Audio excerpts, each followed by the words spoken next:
Hello everyone, welcome to, I think this must be the week 8 material. I'm recording this on Good Friday. My kids are home playing Skywars or Bed Wars or something in the background. Hopefully the microphone is good enough just to pick up me and not too much of them. So what we're doing this week is extending the testing that we did in week 7 to more than 2 groups, because obviously it's not always practicable just to compare 2 groups at a time. So in the data set that we had with the smoking, I had coded mothers as being ever smoked or never smoked. And obviously this is not the best categorization for smoking in pregnancy if you're aware of the research, which I think is common knowledge now, that smoking during pregnancy leads to lower birth weight babies, not previous smoking. So what we're going to do in this video is look at how we compare more than 2 groups. There is an extra step at the end, and that's why we tend to look at this separately. And with SPSS, there's always more than one way to do things. So I'm going to show you using a particular a simple command under independent t-test with the ANOVA, analysis of variance.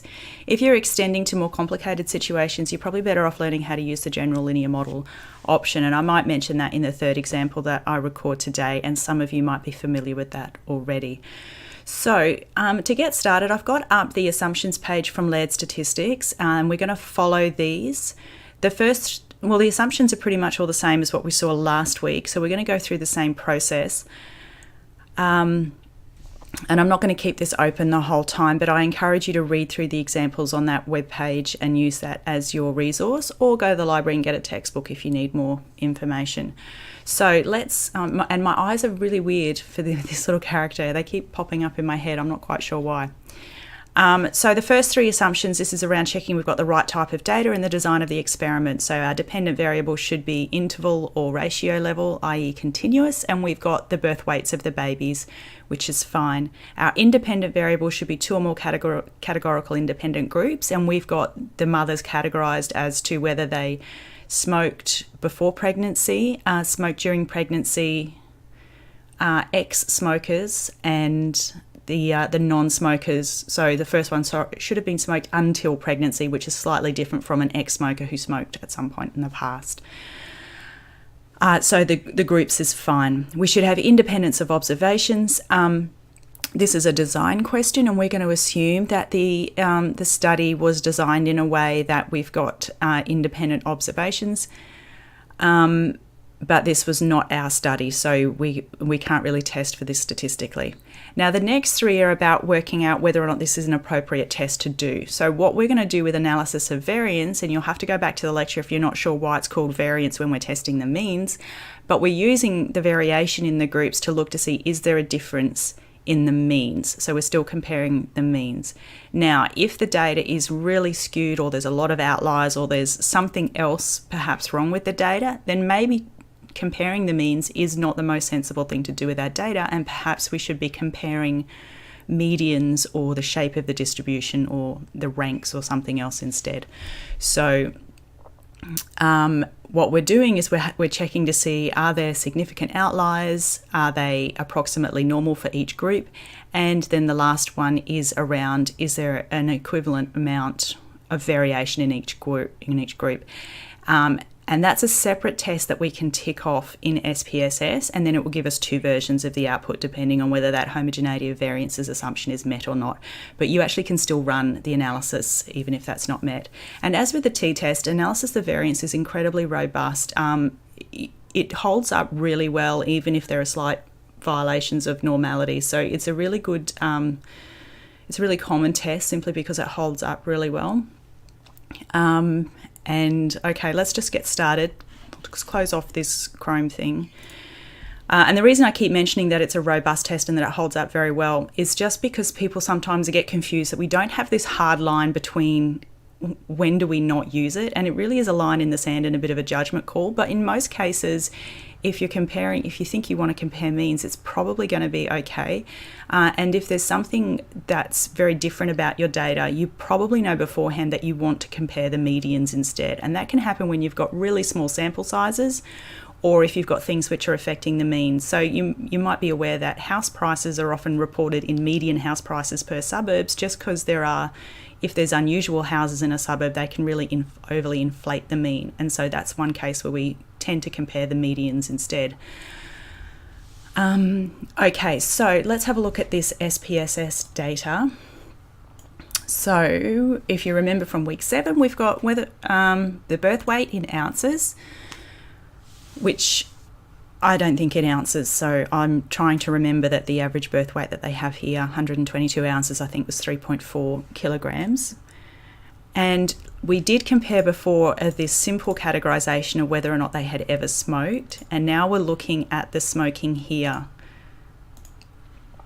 Never smoked, now smoked, smoked until pregnancy, or a former smoker, and that's what we want to compare. Now, sometimes when I'm looking at data, I might actually do a mean and confidence interval plot to start with, just to see what's going on. So let's just have a quick look at that so you can see where we're heading. So this is an error bar chart. This is just the means and the confidence intervals. And one of the reasons it's helpful to look at this at the start, especially when you're learning how to do these tests, is it gives you an idea of what is the situation, and it will help you interpret the output. So I'm going to put in the birth weight on the y-axis and the smoking on the x-axis. Now, hopefully this is becoming easier if you've already done this a few times from the previous material on t-tests. And we've got the same problem here that we had before, that we were zoomed out too much. So let me just quickly change the scale on the y-axis. Let's do 100, sure, close. So what we found before with the t-test was that so basically all these 3 groups were together as women who had ever smoked, and there was a difference between the never smokers and the ever smokers. But when we break these down into the 3 separate smoking categories, we can see that really it's just the now smoked who appear to be different, and there's absolutely no overlap between the confidence interval for this group and for the other 2 groups. So we can be very sure that we'll get a significant result here. So this is what we're expecting to find out. There's an extra step at the end where we compare each group with each other, because when you've only got 2 groups, if you find that they're different, well, they must be different from each other. If you've got 4 groups, that becomes tricky, and trickier still if you've got more than 4 groups. Is it one group that's different from the rest? Are there 2 groups that are different from the other 2?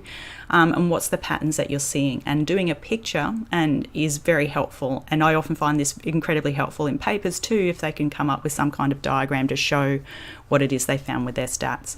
So let's go back and actually check the assumptions of the test and run the analysis.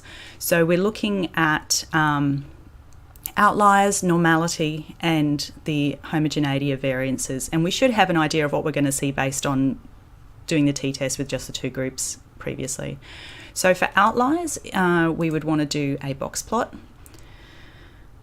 And actually, something you may have noticed in SPSS, that if you have variables there and you drag another graph over the top, it will often keep them. So I'm going to go to the box plot and drag that on top, and you'll see that it's actually kept the birth weight variable and the smoking status. So it can be quite fast to do a few different graphs with the same variables. And just remember that this preview window is not accurate. Yours may look completely different. And also, I'm in version 25, so the colours look a little bit better in mine than they will in version 24. So we do have some outliers here. There's just a couple in these groups. There's quite a few for the never smoked group. I'm not overly worried about these. I don't think these are going to be having a huge effect on the mean, mostly because they're either side, but also because we do have quite a lot of data. So for an outlier to pull on the mean, that really depends on how many outliers there are in comparison with the whole sample size.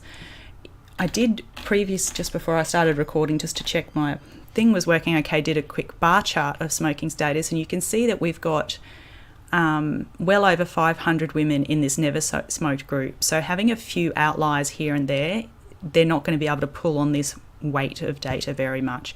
A lot fewer women in these 2 groups, and maybe we would be more concerned if there were a lot of outliers in these groups, but there's still 100 in each, and that's pretty good.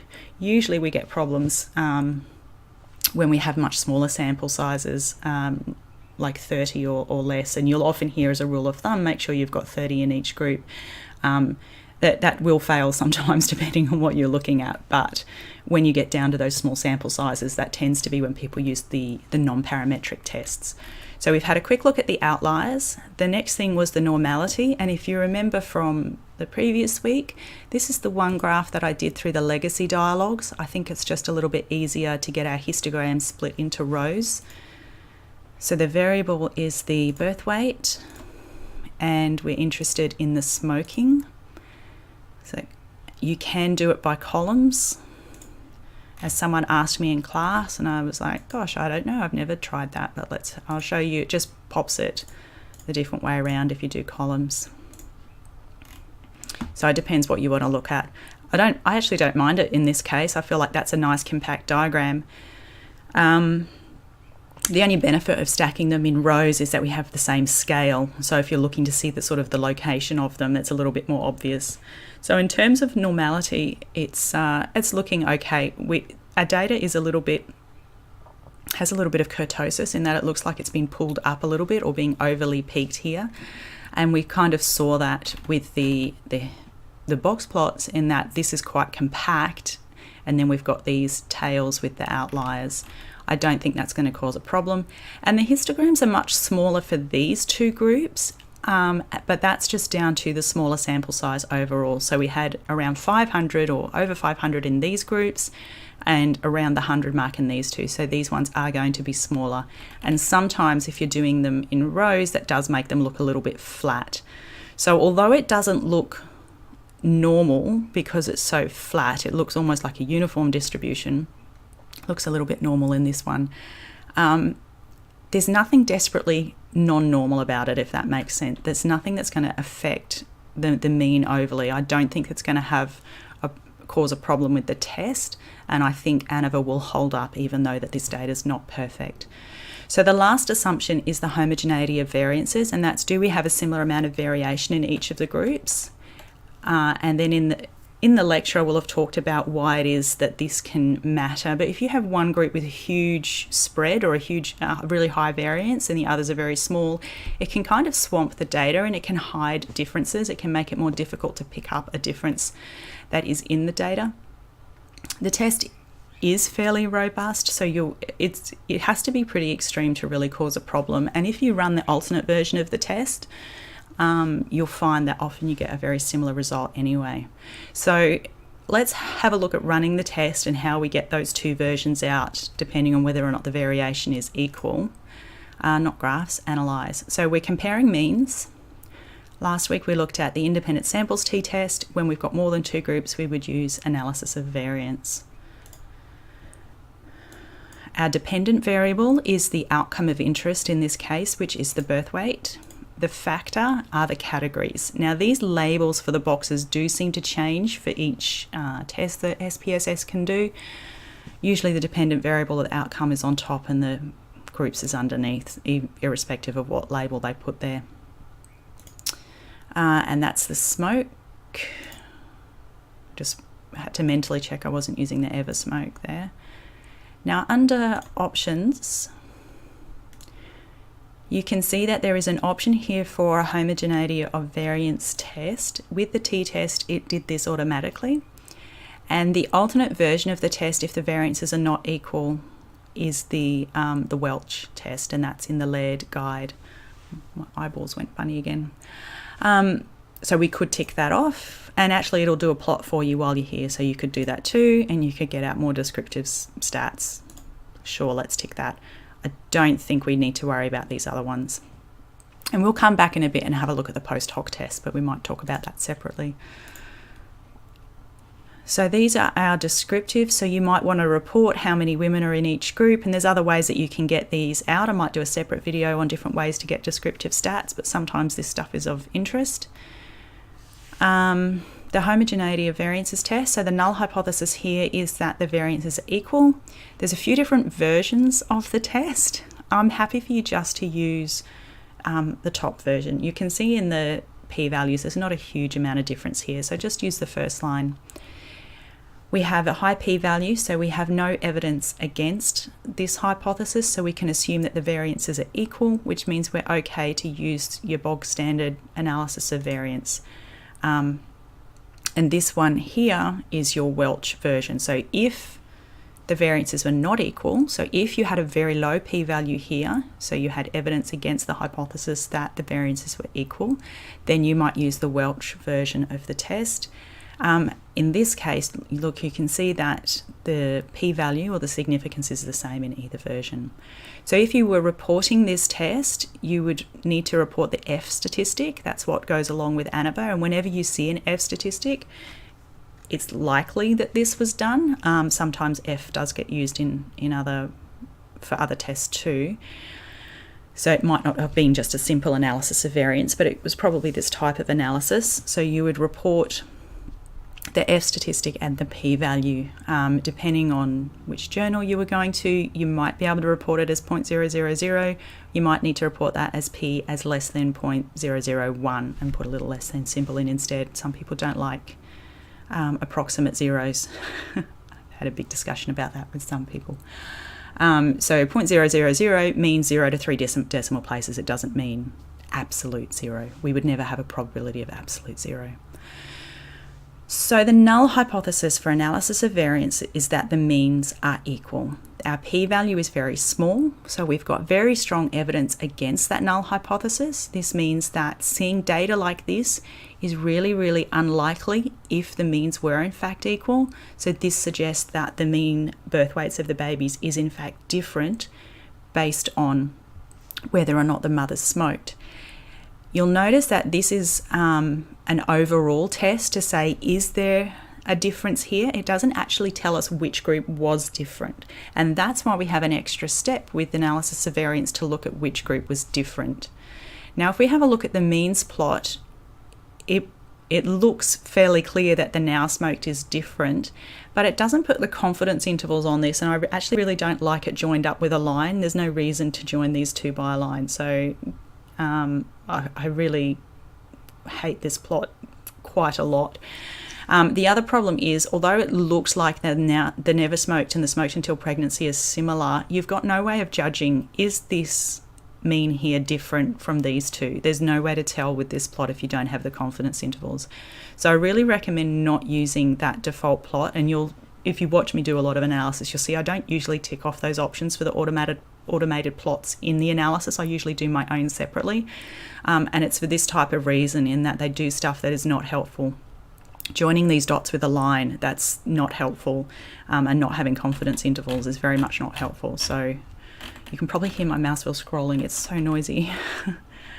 This is a much better plot. So here we can see huge overlap between these two, so there's probably no difference here, even though this one is slightly higher and this one is very much different. So maybe I'll use this instead of scrolling a lot.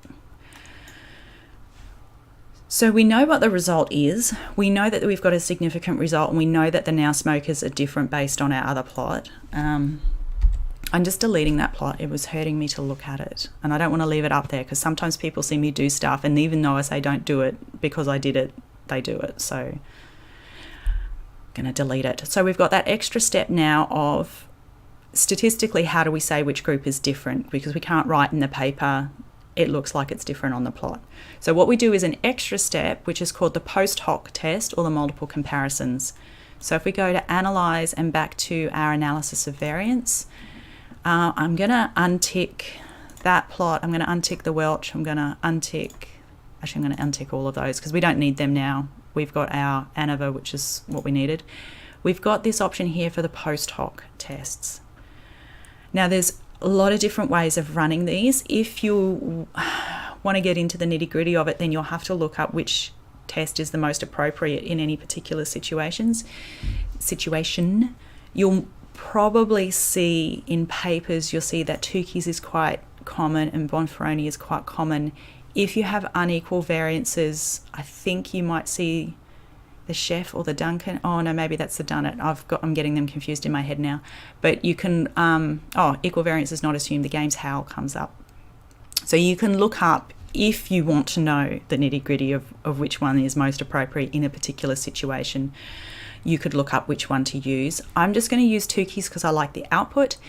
Usually you will get the same result no matter which one you use, and it's probably only if you've got really borderline data and you've got to really make absolutely sure you're doing exactly the right thing based on the theory that you'd have to go back and check which one, if there's a difference between the two.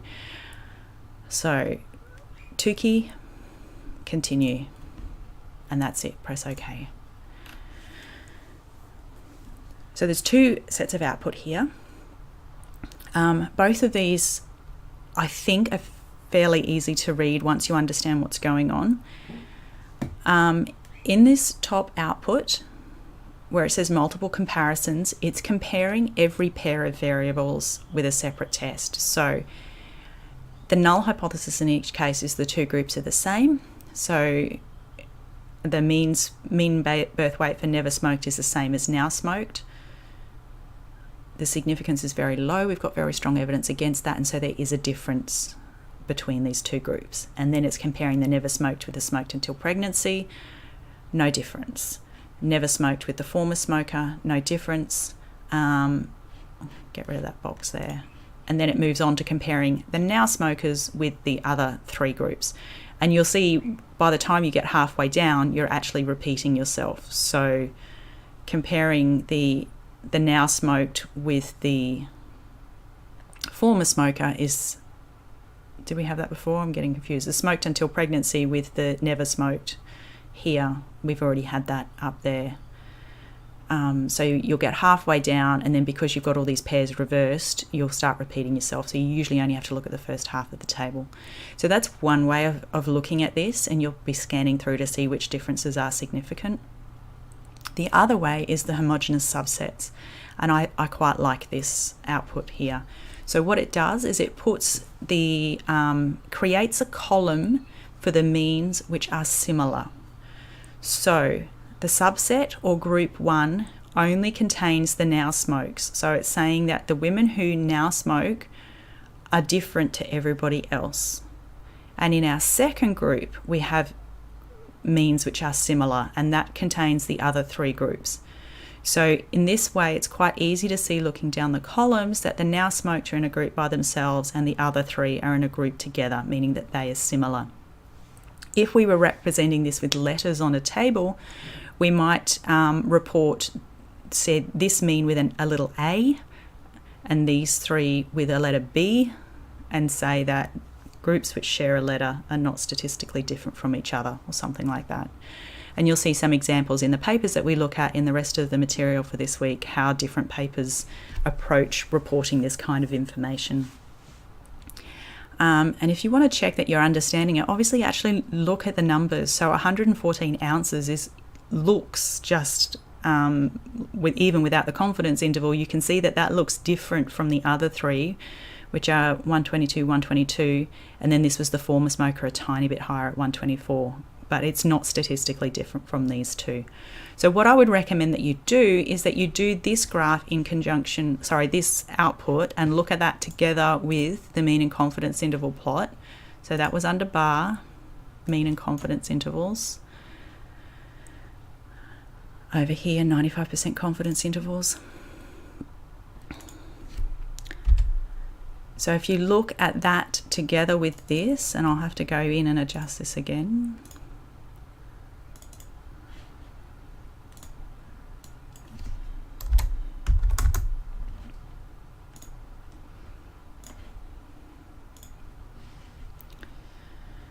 And you can see that these three are similar, and that's these three here. And then this one is lower than the rest, and this is here. So what you could do now is have a go at writing a conclusion for this, and in the answer sheet I'll write out a conclusion, and then you could also try formatting this output in a small table for let's say a paper, and try putting in some superscripts here, some A's and B's, and reporting whether or not these are different from each other.